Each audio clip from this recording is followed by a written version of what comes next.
من فيض مولانا الغفور قرآن رب العالمين جاء لنا نبراس نور فيه السعادة واليقين أسمى المعاني في السطور نسمو بها دنيا ودين نلقى الشفاعة في النشور بدلائل النور المبين في حفظه تحلو الأمور ما خاب من يرجو المعين نلقى الشفاعة في النشور بدلائل النور المبين بدلائل النور المبين.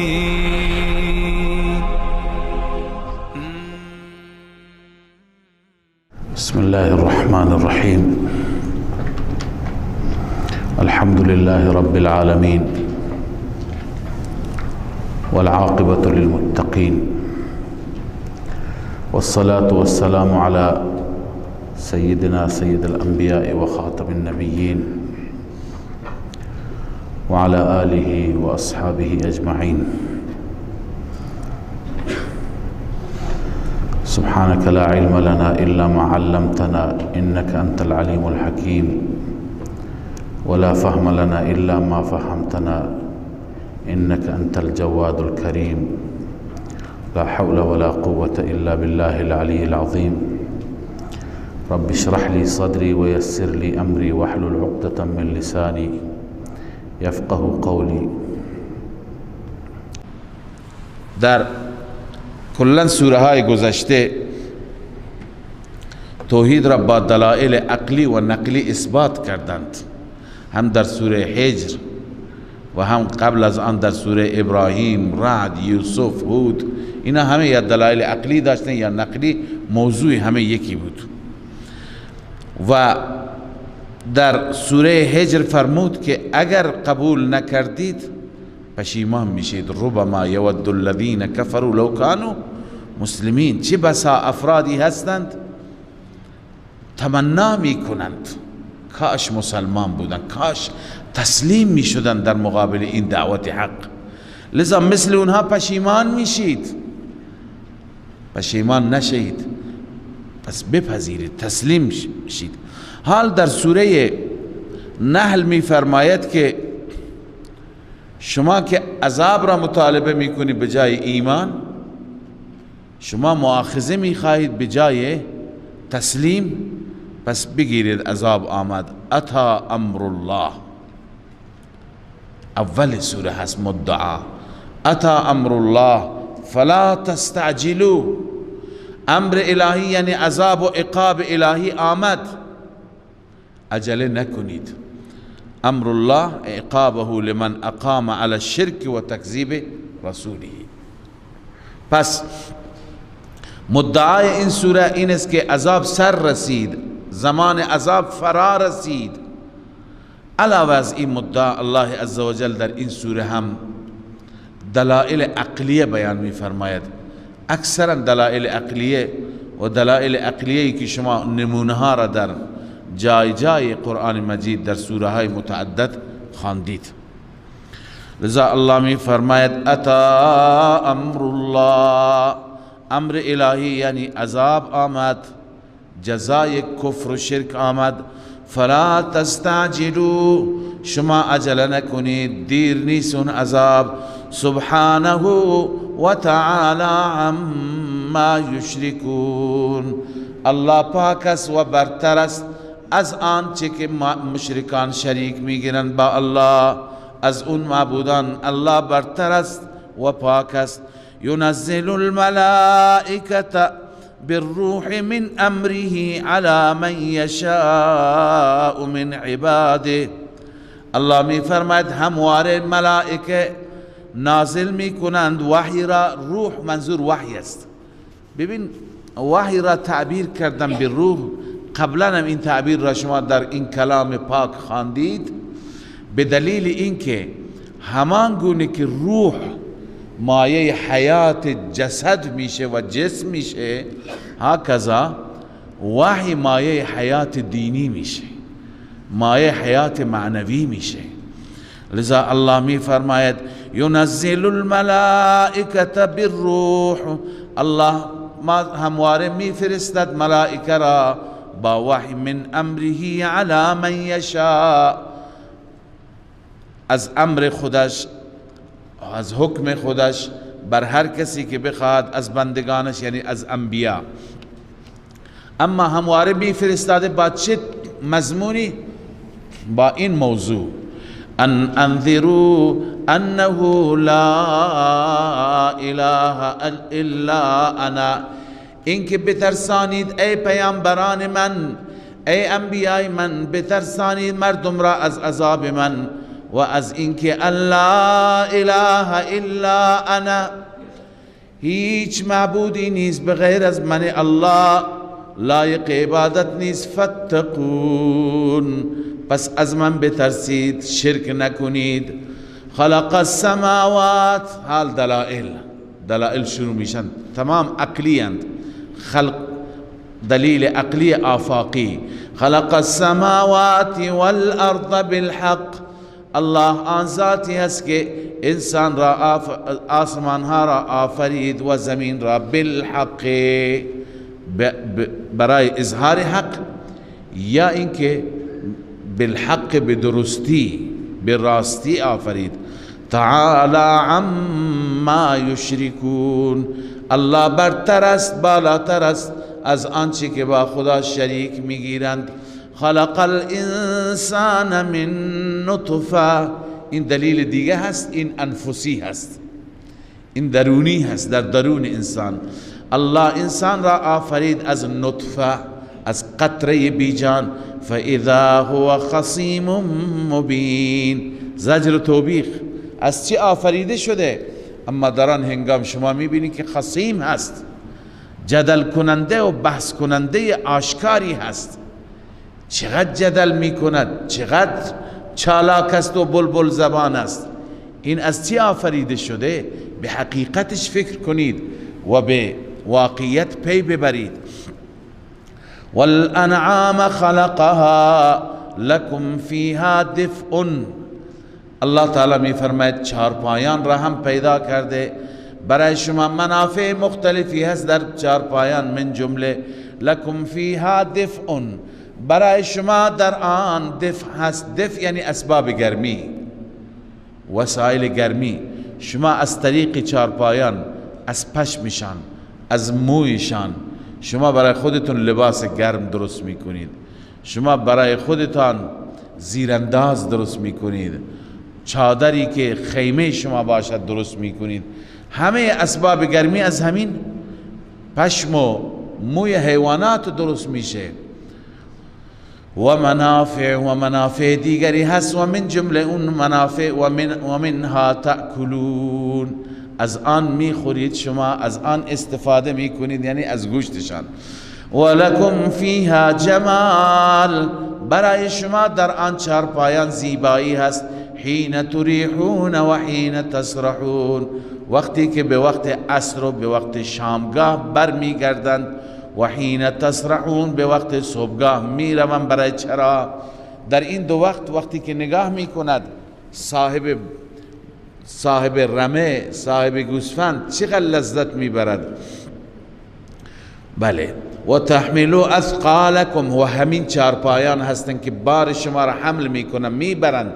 الى بلد لم تکونوا بالغی، به شهری که شما نمیتوانید برسانید. بالغی یعنی واصلی، شما این بار را نمیتونید تا اون شهر، تا اون روستا ببرید، الا بشق الانفس، مگر با مشقت و تکلیف نفس. باید خودتون را به زحمت بندازید، خودتون رنج و سختی تحمل کنید تا ببرید برسانید. ولی این چارپایان، این شترها، این درازگوش ها چگونه راحت بار شما را میبرند میرسانند. ان ربکم لرؤوف رحیم، به درستی که پروردگار شما رؤوف هست، رأفت دارد. و مهربان است، هم رأفت و نرمی و هم مهربانی در وجودش هست.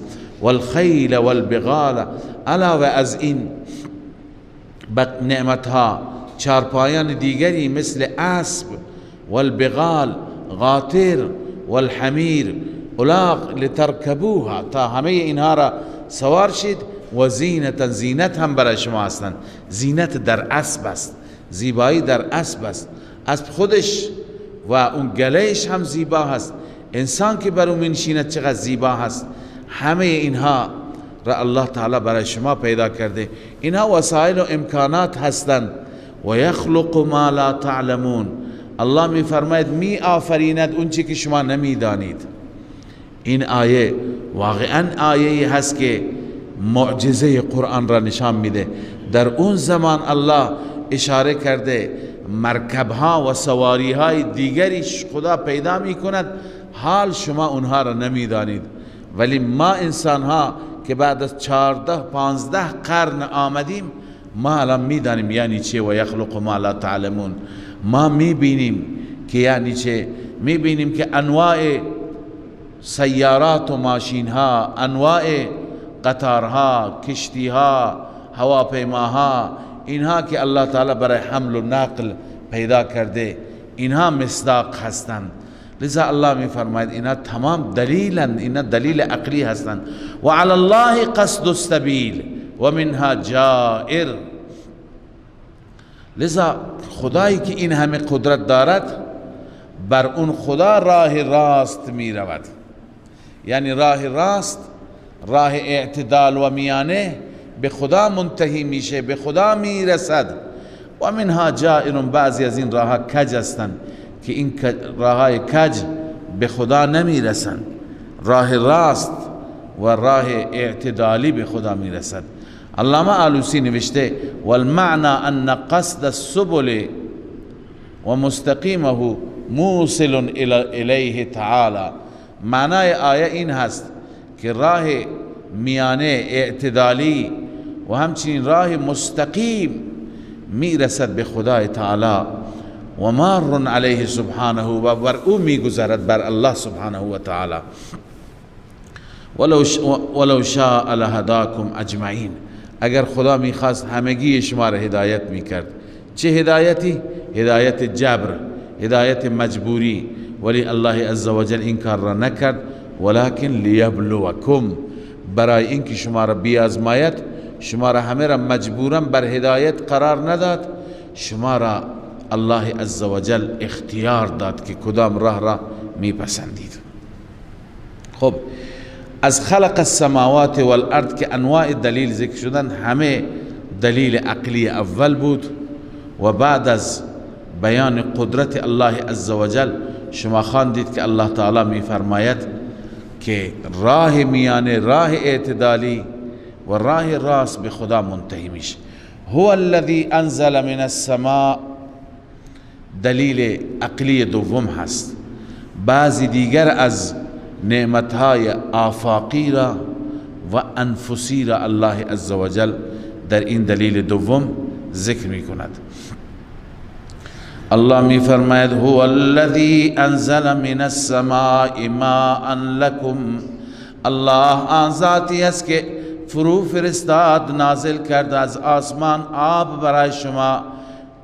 مطرا، ماء ای مطرا، منه شراب و منه شجر، بعضی از این آب برای نوشیدن هستند، برای خوردن شما استفاده می کنید. و منه شجر، بعضی از آن شجر میشن. یعنی چی؟ یعنی باعث رشد نباتات و درختان میشن که فیه تسیمون، در آن شما میچرانید حیوانات خودتان را، چارپایان را. چرا در الافزارهاست، در برگهای درختان. لذا این هم به سبب همون آب درست شد این گلستان، این چمن سبز. ينبت لكم به الزرع والزيتون والنخيل والاعناب، الله می رویاند به وسیله همین آب برای شما کشت را، درخت زیتون را، درخت خرما را، انگورها را. و من کل الثمرات، و از همه ثمرات، از انواع ثمرات. ان فی ذلک لآیة لقوم یتفکرون. الله می فرماید در همه اینها آیه و دلالت هست، دالتا علی وحدانیت الله تعالی. جلاله گفته اینا دلالت میکنن بر وحدانیت الله. اما کی اینها را میفهمد؟ لقوم یتفکرون، قومی که بیندیشند، فکر کنند. این دعوت تفکر است به مخلوق خدا، به این قدرتی که الله تعالی برای ما بیان فرموده. وسخر لكم الليل والنهار والشمس والقمر. الله مسخر کرد و تابع کرد برای شما شب را، روز را، خورشید را، ماه را. والنجوم مسخرات بامره. و ستاره ها همه مسخر هستند به امر الله.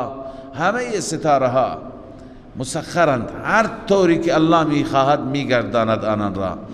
ان فی ذلک لآیات لقوم یعقلون. در همه اینها همه دلالت میکنند بر کمال قدرت الله. در اینها آیاتی هست برای قومی که عقل داشته باشد، خرد داشته باشد، هم تفکر، هم تعقل، هم تذکر. سه چیز الله عزوجل اینجا بیان کرده که ما باید اینها را داشته باشیم، هم فکر کنیم، هم عقلمون را خوب به راه میاندازیم و هم تذکر بگیریم و پند بگیریم، خدا را اونطوری که حقش هست بشناسیم، معرفت او را حاصل کنیم. و ما ذرأ لكم فی الارض مختلفا الوانه. الله می فرماید آنچه که پیدا کرد در زمین مختلفا الوانه، رنگهایشان مختلف، جنسهایشان مختلف، انواعشان مختلف الله پیدا کرده در زمین. اینا چی هستند؟ تمام حیوانات، جمادات، نباتات و غیر اینها الله مختلف پیدا کرده. ان فی ذلک لآیات لقوم یذکرون. همانا در همه اینها آیات است، نشانات است برای قومی که تذکر میگیرند، پند میگیرند. و هو الذی سخر البحر لتأکلوا منه لحما طریا. نعمت دیگر، الله آن ذاتی است که مسخر کرد برای شما، دریا را تابع کرد، دریا در اختیار شما. لتأکلوا منه لحما طریا، تاکه بخورید از دریا گوشت تازه. و تستخرجوا منه حلیة تلبسونها، و استخراج کنید از آن دریا حلیة زیورالاتی را که تلبسونها، شما اون زیورالات را می پوشید. زیورالاتی که شما اونها را استفاده می کنید، اینا را همه از دریا کشف می کنید، استخراج می کنید. و ترى الفلک مواخر فیه، می بینی کشتی را که ماخره هست. ماخره یعنی پاره کننده، دریا را می شکافت، پاره می کند و از دل دریا می رود. ولتبتغوا من فضله، همه و همه برای این است که شما فضل ربتان را بطلبید. ولعلکم تشکرون، شاید شما بندگان شاکری باشید. الله اینها را همه را برای شما آفرید. ببینید بیشترین اقتصاد در دریاست، بیشترین کسب و کار، تجارت از طریق دریاست، درآمدها از طریق دریا هستند. اون جاهای، اون کشورهای، اون بلادی که دریا دارند و درست برنامه ریزی دارند، درست مدیریت دارند، درست مصرف دارند، اونها غنی ترین کشورها هستند. از هر نظر دریا کلش درآمد هست. پس الله عزوجل میفرماید اینا برای این است که لتبتغوا من فضله، از فضل الله بطلبید و بعد از اون که خدا به شما داد مال شاکر باشید، خدا را فراموش نکنید. و نعمتهای دیگه، و القا فی الارض رواسی ان تمید بکم و انهارا وسبلا لعلكم تهتدون. الله القا کرد در زمین رواسی، کوهایی را که ان تمید بکم ای لئلا تمید بکم، شما را تکان نده، شما را زائل نکند. یعنی کوه میخست باعث میشه که انسان اضطراب داشته نباشه، انسان حرکت داشته نباشه. اصل زمین و انهارا و نهرها را الله تعالی آفرید و القا کرد، و سبلا و راها را لعلکم تهتدون، شاید شما هدایت بیابید، یعنی به منزل مقصود برسید، به هدفتون برسید. ببینید لعلکم تهتدون ممکن است که متعلق به سبلن باشد، یعنی راهها را خدای تعالی برای شما ایجاد کرد تا که شما به وسیله این راهها، این راه را میدونی، این راه به شمال میره، این راه به جنوب میره، این به شرق میره، این به فلان شهر میره، این به فلان روستا میره. خب این راهها موجب چی شما هستن؟ راهنمایی شما. پس لعلکم تهتدون این سبلن متعلقش است. اما میشه که لعلکم تهتدون متعلق هر ستا باشد، هم متعلق رواسی، هم متعلق انهار، هم متعلق سبل. اینا هر ستا هم گاهی برای انسان ها چی هستند؟ راهنما هستند. گاهی شما راهی را گم میکنی نمیدونید، کوه را از دور میبینی، ها به طرف فلان کوه باید برم. این کوه ها آیا انسان را راهنمایی نمی کنند؟ گاهی نهرها خب کوه ها و نهرها هرگز از جایشون تکان نمی خورند، امکان در راه عوض بشه، ولی کوه و نهر تکان نمی خوره، زائل نمیشه. لذا میدونی این کجا میره، این کجا هست. یا اینکه گاهی اینها مرز هستند بین بلاد، اینها جدا میکنن سرزمین ها را از هم دیگه. اون طرف نهر بلاد و سرزمین های دیگه هست، این طرف نهر بیشتر مرزها به وسیله کوه ها هستند، به وسیله نهرها هستند، رودخانه ها هستند. پس و بالنجم و این لعلکم تهتدون به هر سه هم میتوانه متعلق باشه با این توضیحی که عرض کردم. و علامات و علامت ها هستند، نشانات هم هستند اینها. و بالنجم هم یهتدون و آنان از طریق ستاره هم راهنمایی میگیرند، هدایت میشوند، به مقصود میرسند، هم در سفرهای بیابانی هم در سفرهای دریایی.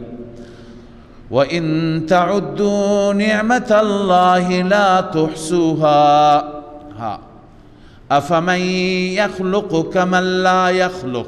از اینجا یک نتیجه زیبایی گرفته میشه. ببین معبود کیه؟ معبود اونه که این همه را خالق هست. شما چقدر بی انصافید که این معبود را که خالق کل اشیا هست برابر کردی با کسی که هیچ خلقی ندارد، پس شیء را هم پیدا نمی کند.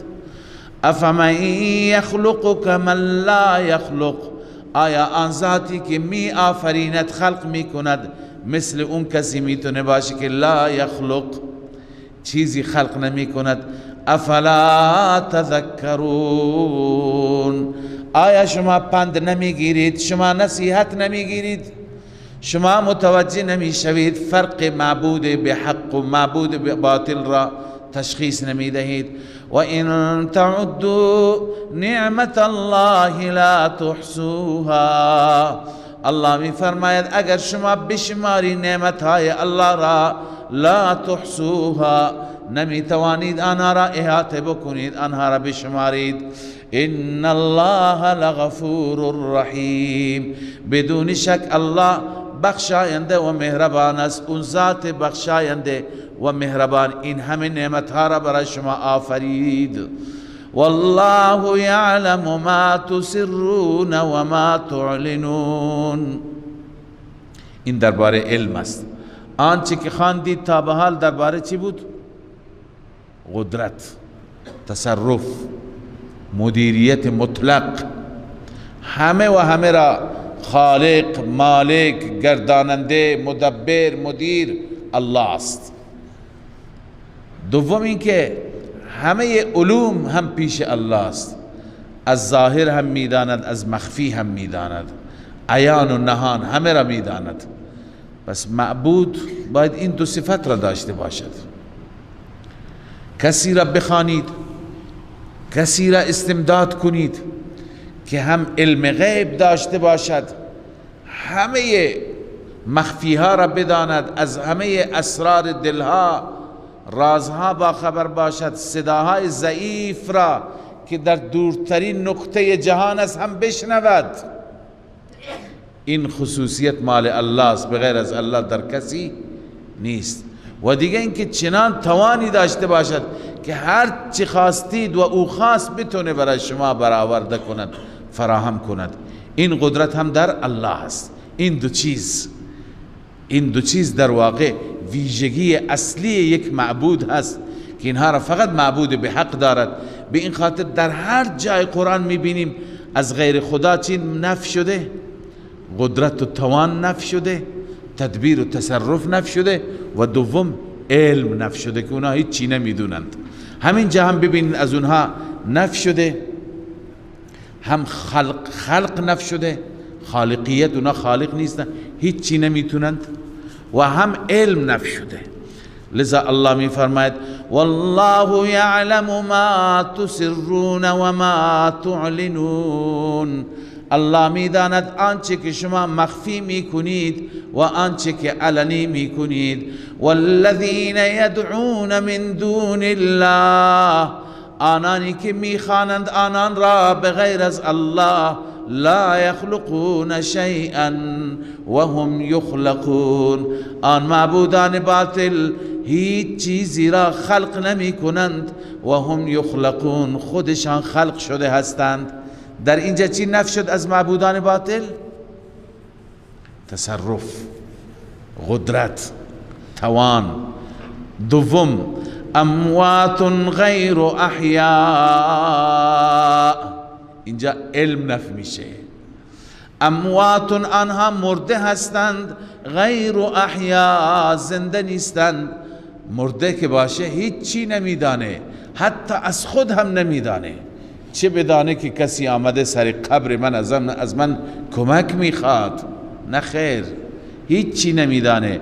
و ما یشعرون ایان یبعثون، آنان نمیدانند که کی مبعوث میشن، حتی درباره زنده شدن خودشون هم نمیدانند. پس وقتی که از زنده شدن خودش نمیداند، از من و تو چی میداند که من و تو رفتیم اونجا العیاذ بالله استمداد میکنیم از او؟ از پرنده چی میداند که صاحب کتاب میگه مرغک نشیند بر قبر مرده بداند ماده نر؟ مرده میدونه که این پرنده که اینجا نشسته. همین شعرها مردم را گمراه کردند. مردم فکر میکنن وقتی که اون از ماده و نر پرنده میداند، چطور از حال من خبر ندارد؟ پس برم از او استمداد کنم. الله میفرماید اون هیچ چی نمیداند. و ما یشعرون ایان یبعثون، نمیدانند که کی از این قبرها اونها را، نه که یبعثون خودشون بلند میشند، این قدرت را هم نداره. یبعثون دیگران، یعنی الله اونها را بعث میکند، الله اونها را بلند میکند. پس از این دو دلیل چه نتیجه گرفتیم؟ الهکم اله واحد، دنبال دیگه معبودان نباشید، چون دیگه معبودان این اختیارات، این قدرت را ندارند. معبود شما معبود یگانه است.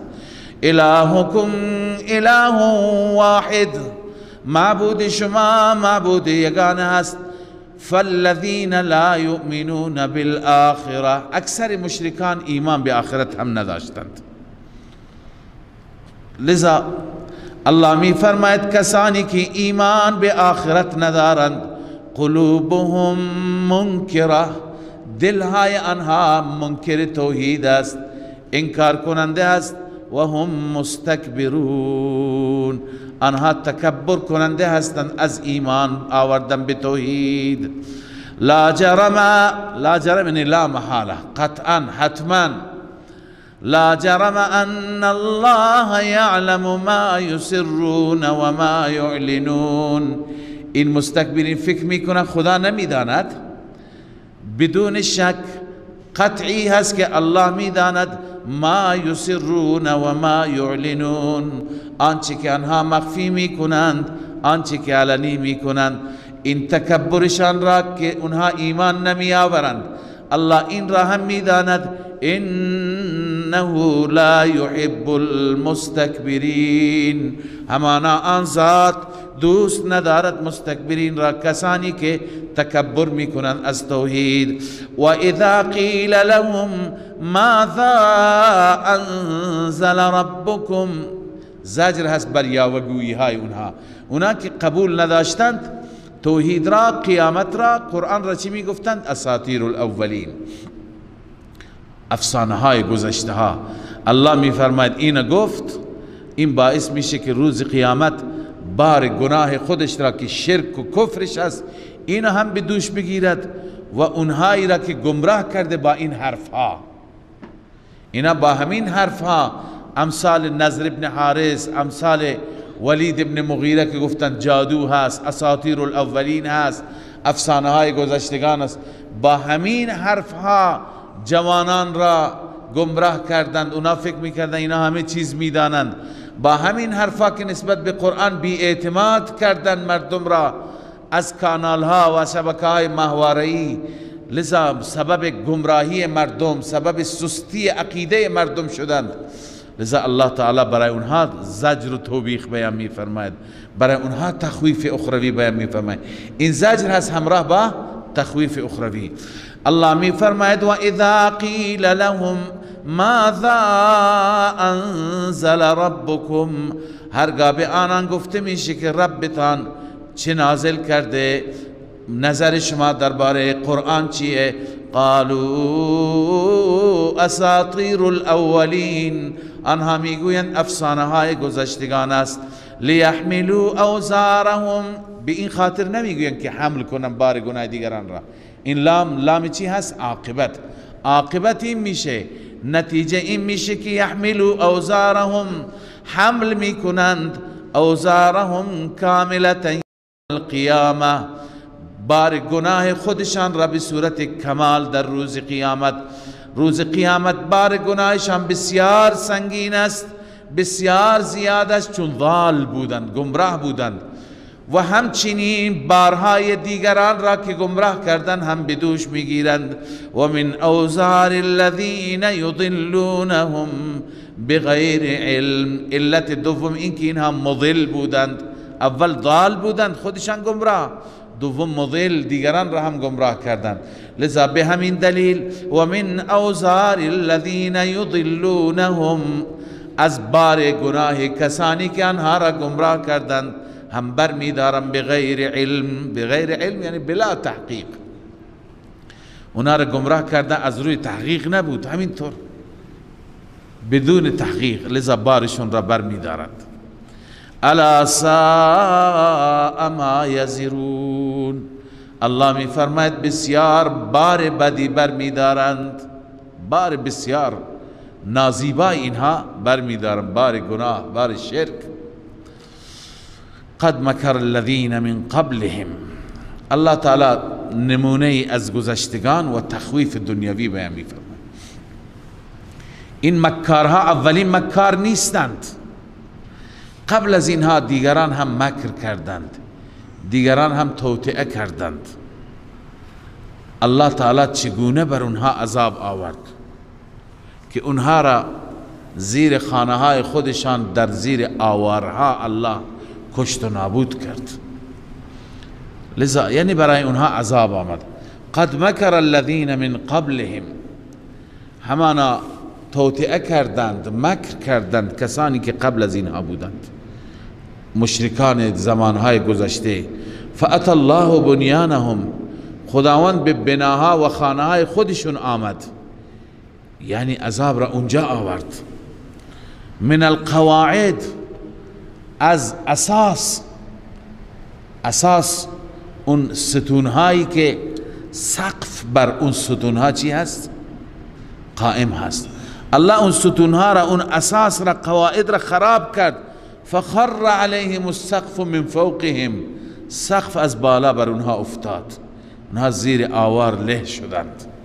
لذا الله تعالی اینگونه عذاب هم میده جای دیگه، اگر عذاب نده تو خونه شون عذاب میده. و اتاهم العذاب من حیث لا یشعرون، عذاب پیش آنان آمد از راهی که اونها نمیدانستند، از طریقی که اونها درک نکردند. ثم یوم القیامت یخزیهم، آیا به همین عذاب بسنده میشه؟ نه خیر، هنوز قیامت جلو هست. الله می فرماید سپس در روز قیامت الله آنان را رسوا می کند، و نمونه رسوایی، نمونه خزی. و یقول این شرکائی الذین کنتم تشاقون فیهم، ای مشرکان کجا هستند شرکای من، کجا هستند آن شریکانی که شما تشاقون فیهم، یعنی بحث می کردید، جدل می کردید درباره اونها با موحدین، با بندگان یکتا پرست من شما بحث می کردید، اون شرکا کجاند؟ قال الذين اوتوا العلم، اونجا میگویند اهل علم، منظور از اوتوا العلم دعات هستند، انبیاء، علما، همه دعوتگران. اونها الان چون که در دنیا دعوت دادند و از اون روز بیم دادند، مردم حرف شنوی نداشتند، الان اونها به اون مردم میگویند ببینید امروز رسوایی هست. لذا منظور از اوتوا العلم انبیاء و دعوتگران هستند. اهل علم میگویند ان الخزي اليوم والسوء على الكافرین، رسوایی امروز و بدی امروز بر کافران است. کافران رسوا و بسیار با شرایط بدی مواجه میشند. کافران کی هستند؟ ادخال الهی، الله ذکر میکنه کافران را. الذين تتوفاهم الملائكة ظالمي انفسهم، کافران آنهایی هستند که ملائکه آنها را وفات دادند، یعنی روحشان را گرفتند در حالی که بر خود ظلم کننده بودند، ظلم کرده بودند، بعضم بنویسید به دلیل کفر و شرک.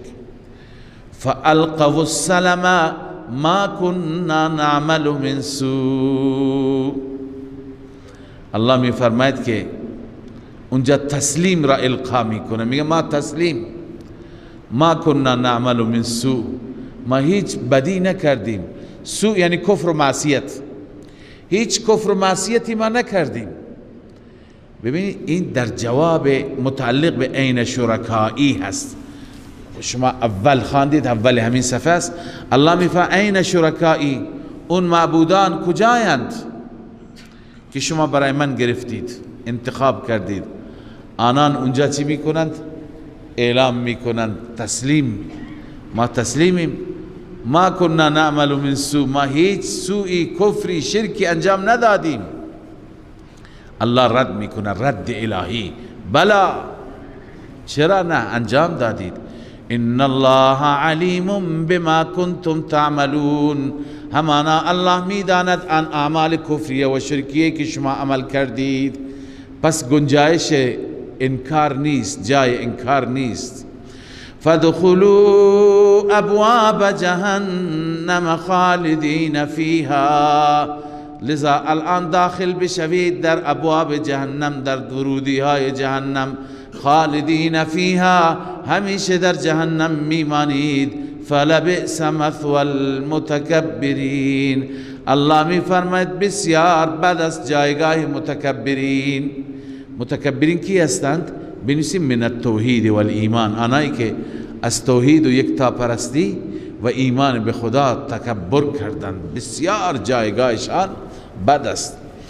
وقیل للذین اتقوا ماذا انزل ربکم، پس تا به حال تخویف بود، بعد از تخویف تبشیر. گفته میشه برای متقیان، للذین اتقوا، بشارت است برای مؤمنین. ماذا انزل ربکم، اتقوا عن الشرک، جلاله گفته. از اونها پرسیده میشه ماذا انزل ربکم، رب شما بر نبیش چی نازل کرد، قبول دارید یا نه؟ قالوا خیرا، سراپا خیر بود. اون چی که نازل کرد سراپا خیر بود، هدایت بود، روشنگری و راهنمایی بود.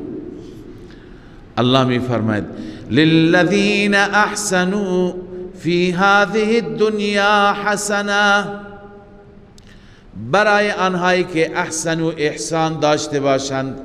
احسان یا نیکی یا اخلاص. اخلاص داشته باشند، هر کارشان برای خدا باشد. دو تا انعام خدا میده، یکی در دنیا یکی در آخرت. فی هذه الدنیا حسنه، در این دنیا خدا بهشون حسنه میده. ربنا آتنا فی الدنیا حسنه.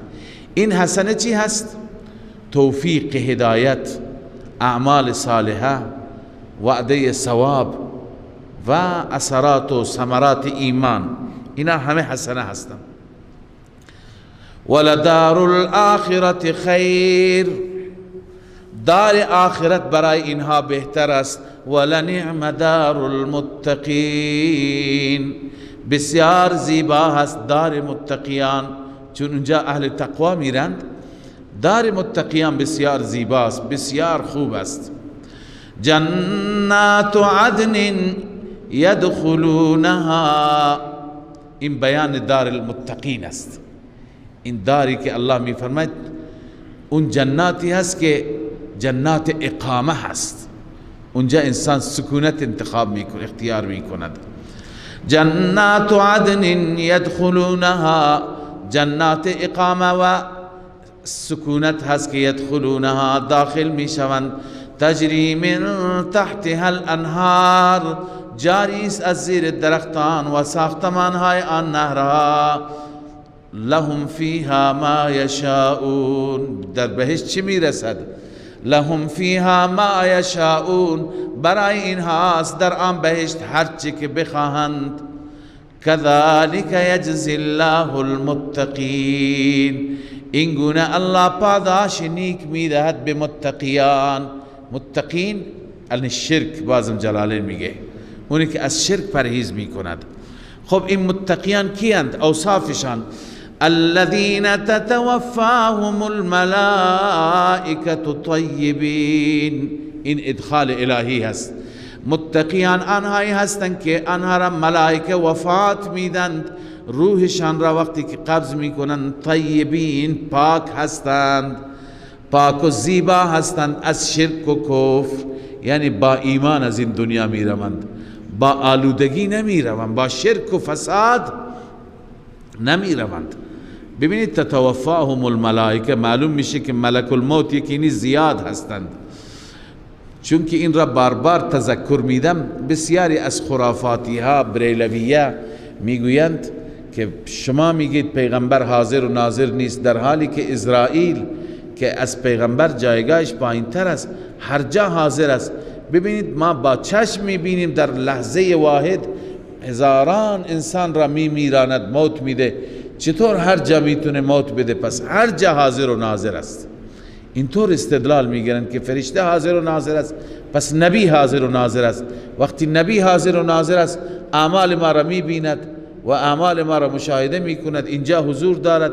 لذا از ایشون استمداد بکنیم، یا رسول الله انظر حالنا، یا حبیب الله اسمع قالنا، ای رسول الله به حال ما نگاه کن، به سخن ما گوش کن، درد دل ما را رسیدگی کن الی آخره. از این طریق راه شرک و خرافات را میخوان باز کنند.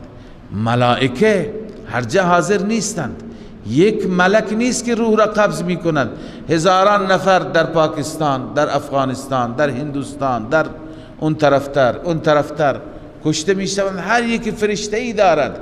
الذين تتوفاهم الملائکه طیبین، آنانی که ملائکه پاک و پاکیزه وفات می دهند آنها را بدون شرک.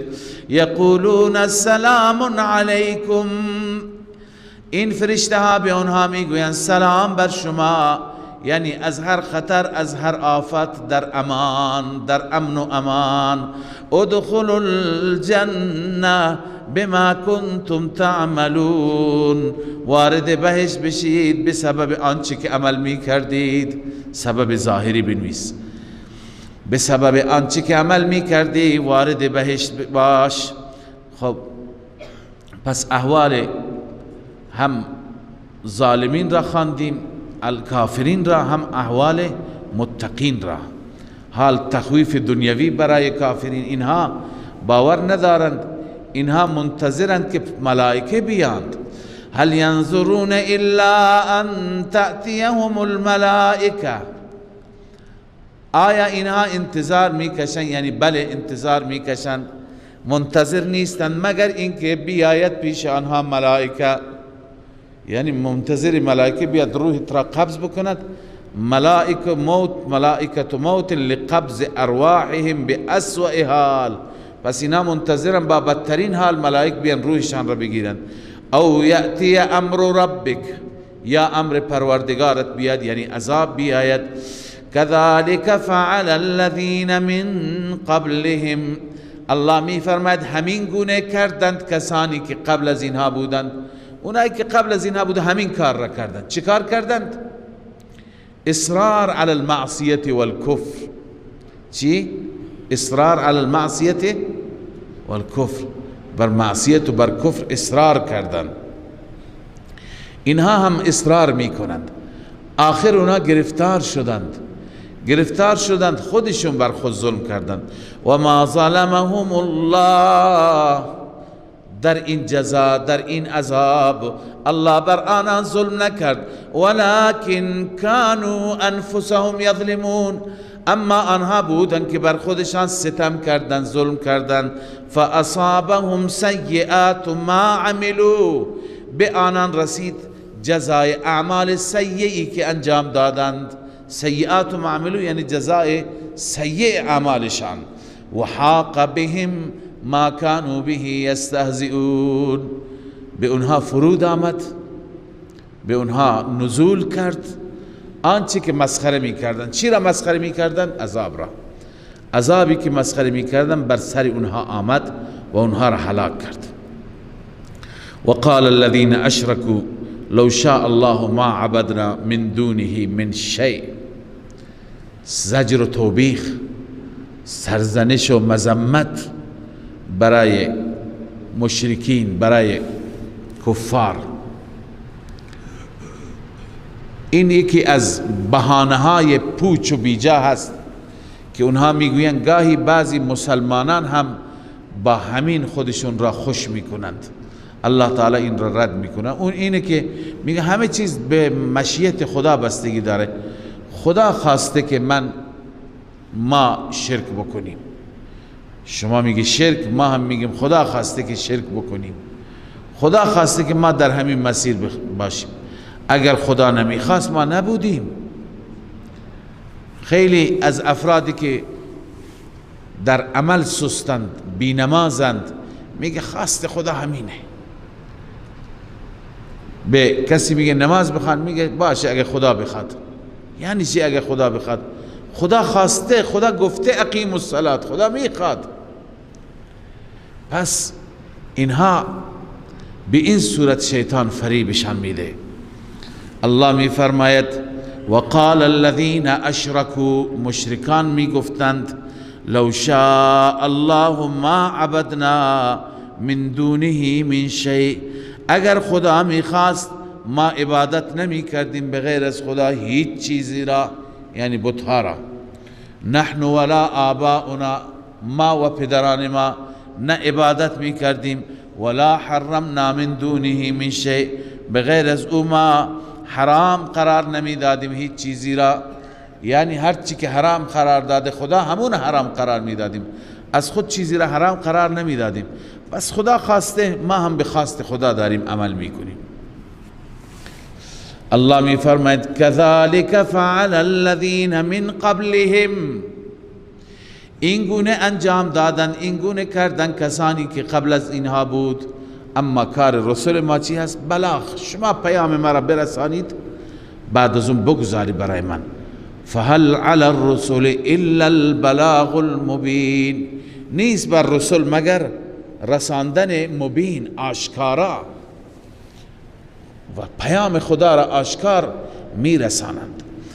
ولقد بعثنا في كل امة رسولا. این دلیل نقلی اجمالی از تمام انبیا. همانا ما فرستادیم بر در هر گروهی در هر امتی فرستاده رسولی را فرستادیم با این مضمون ان اعبدوا الله ای وحده، با این مضمون که الله را تنها عبادت کنید، واجتنبوا الطاغوت، از طاغوت اجتناب کنید، از طاغوت دوری کنید. معانی طاغوت را شما در مقدمه خواندید. طاغوت چند معنا دارد. طاغوت یعنی بت، طاغوت یعنی شیطان، طاغوت یعنی کل ما عبد من دون الله، بغیر از خدا هر چی که معبود باطل باشد طاغوت است. طاغوت پادشاهی که مردم را ستم میکند و میگوید مرا عبادت کنید، همه اینها طاغوتند. الله میفرماید ان اعبدوا الله واجتنبوا الطاغوت، ای مردم از طاغوت اجتناب کنید. فمنهم من هدى الله، بعضی از آن مردم آنانی هستند که الله هدایتشون کرده. و منهم من حقت علیه الضلاله، بعضی آنهایی هستند که ضلالت و گمراهی برای او ثابت شده. فسیروا فی الارض فانظروا کیف کان عاقبت المکذبین. الله می فرماید برید زمین سیر کنید. این تخویف دنیوی است. اینهایی که انبیاء ما را تکذیب کردند، اینهایی که دعوتگران مصلح را تکذیب کردند، برید نتیجهشون را ببینید. فانظروا، ببینید کیف کان عاقبت المکذبین، چگونه شد انجام و عاقبت تکذیب کنندگان، آنانی که رسول را تکذیب کردند. برید ببینید تا شما برای خودتون عبرت بگیرید. ان تحرص على هداهم فإن الله لا يهدي من يضل. اینجا تسلی است رسول الله صلی الله علیه و سلم را. ای پیامبر من، ای محبوب من، تو راحت را ادامه بده، دعوت بده. اما اگر بخوای که حتما هدایت بشند، اون در دست تو نیست، اون در دست الله است. هر کسی را که الله بخواهد. ان تحرص علی هداهم، اگر شما حریص باشید بر هدایتشان، بدان که فإن الله لا یهدی من یضل، الله هدایت نمی کند کسی را که گمراه بشه. بنیست به دلیل عناد، گمراهیش به دلیل چی باشد؟ عناد باشد. الله اونها را هدایت نمی کند. و ما لهم من ناصرین، نفی شفاعت قهری، برای اونها هیچ یاوری نیست، کمک کننده ای نیست. و اقسموا بالله جهد ایمانهم، بازم زجر و توبیخ. دو چیز را انکار می کردند، یکی مبدأ را، یکی معاد را، یکی توحید را، یکی قیامت را. اون بحث انکار توحید بود، الان انکار قیامت. و اقسموا بالله جهد ایمانهم، سوگند میخورند، قسم میخورند. جهد ایمانهم یعنی اون سوگندی که در اون به حد پایان میرسند، نهایت مبالغه را انجام میدند، آخرین سوگند. جهد ایمانهم یعنی در ایمانشان جهد و مشقت و رنج را هم اونها می آورند، منظور مبالغه می کنند. لا یبعث الله من یموت، چه سوگند می خوره؟ این سوگند می خوره، میگه قسم به خدا که خدا بلند نمی کند کسی را که بمیرد. یعنی انکار می کنه بعث بعد الموت را. الله می فرماید بلا، چرا نه؟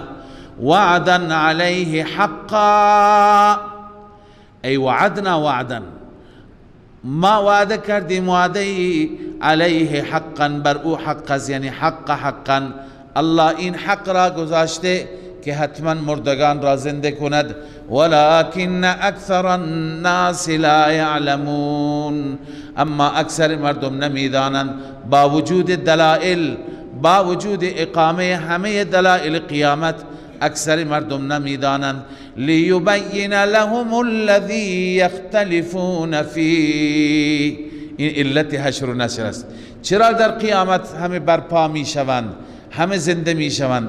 لیبین لهم الذی یختلفون فیه، تاکه الله بیان کند برای آنان الذی، آنی که اختلاف می کردن در آن، یعنی مسائلی که در دنیا اختلاف می کردن. مسئله اختلافی چی بود؟ توحید بود، حشر و نشر و قیامت بود. اونجا واضح بشه که قیامت حق است یا نیست، توحید حق بود یا نه.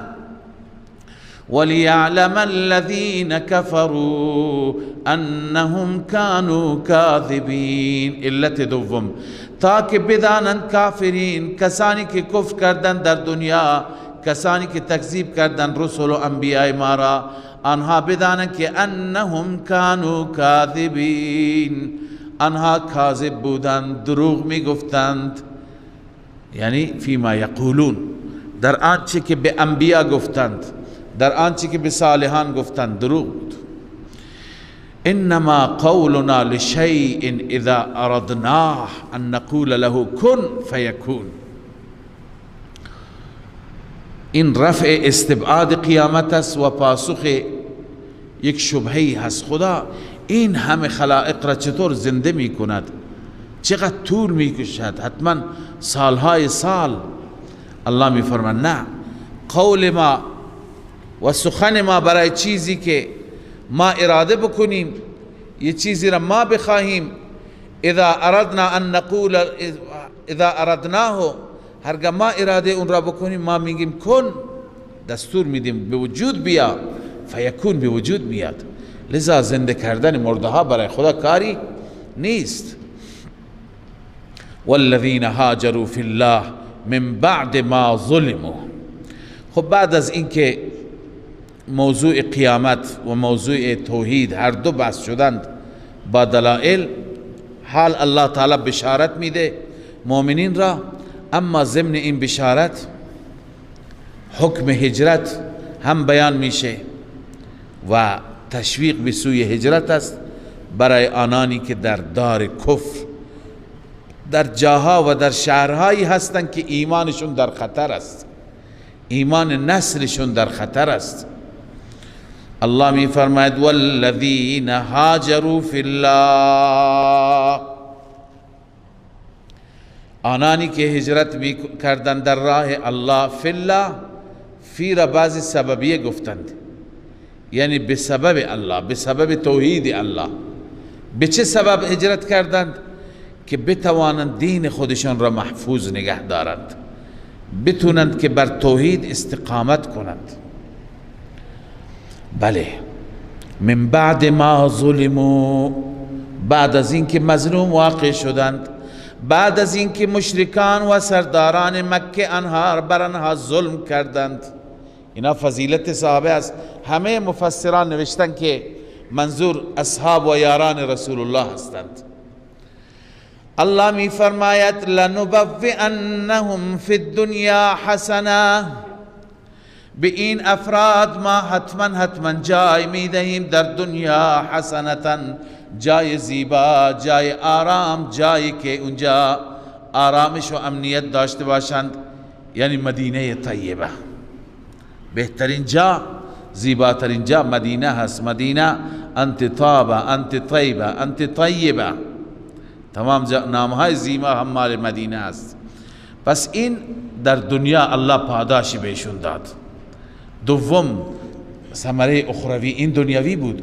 ولا اجر الاخرة اکبر، اجر آخرت بزرگتر است از اجر دنیا. لو كانوا یعلمون، لو كانوا یعلمون، کاش میدانستند، همیشه اگر میدانستند این جزاش. اما اینا کی هستند؟ الذين صبروا، صفات مهاجرین.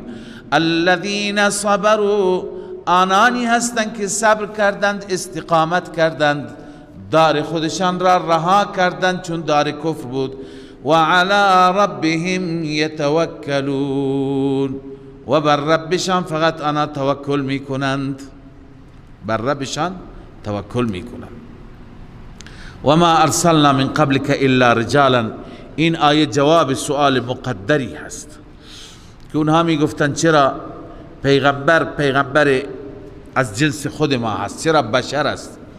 الله می فرماید شما از اهل ذکر بپرسید. فاسالوا اهل الذکر. اهل ذکر علما هستند، علماء یهود بیشتر اینجا مراد هستند که اهل کتابند. هر چی که ما فرستادیم پیغمبر هم رجال بودند، انسانهای مرد بودند. یعنی ما ملک به عنوان پیغمبر نفرستادیم. الله می فرماید و ما ارسلنا من قبلك الا رجالا. نفرستادیم ما قبل از شما مگر مردانی. رجال گرچه اطلاقش بر شخصیت ها میشه، شخصیت های مردان بزرگی، باز هم از اینجا استنباط کردن مفسرین که هرچه پیغمبر گذشته مرد بودن، زن به عنوان پیغمبر در دنیا نیامده. و ما ارسلنا من قبلك الا رجالا نوحی الیهم. ما نفرستادیم قبل از شما مگر مردانی که ما به سوی آنها وحی می کردیم. فاسالوا اهل الذکر.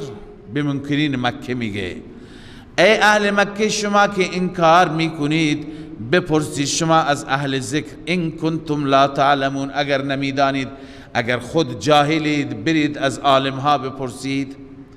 منظور از اهل ذکر اهل کتاب الذین یعرفون معانی کتاب الله. منظور اهل کتابی هستند که معانی کتاب الله را میدانند، اونها را بپرسید.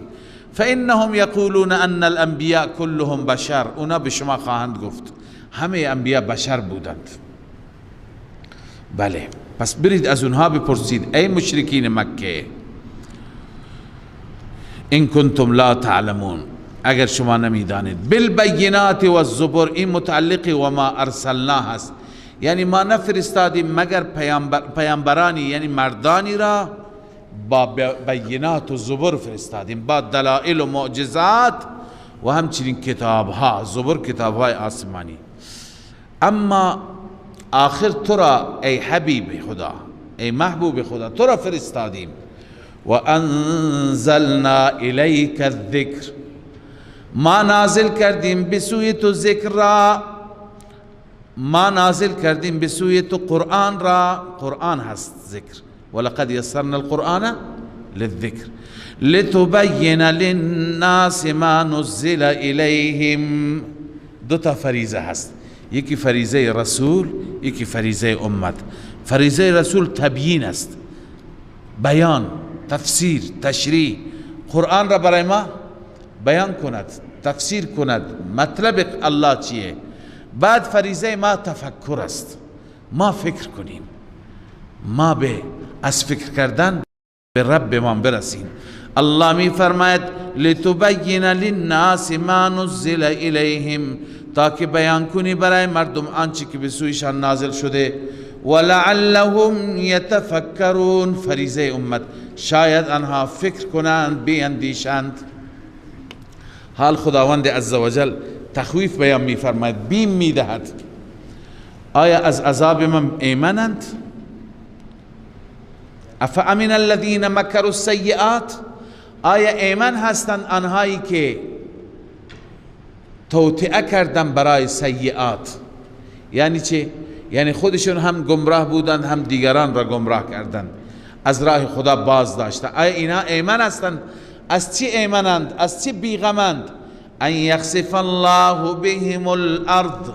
اینکه خدای عزوجل آنها را در زمین خسف بکند. آیا از اینها بیغم هستند؟ او یأتیهم العذاب. یا اینکه آیا بیغم هستند از اینکه عذاب برایشون بیاید من حیث لا یشعرون. عذاب بیاید از همان طریقی که اصلا اونها نمیدانند. او یأخذهم فی تقلبهم فما هم بمعجزین. الله می فرماید اینکه خداوند اونها را بگیرد در تقلبشان. تقلب قبلا خواندیم، گشت و گذار، سفرهای تجاری، این شهر برو، اون شهر برو، اون کشور برو. در همین حین خدا اونها را بگیرد. آیا بیغم هستند؟ فما هم بمعجزین. اینا عاجز کننده نیستن خدا را، یعنی نمیتونن در برند.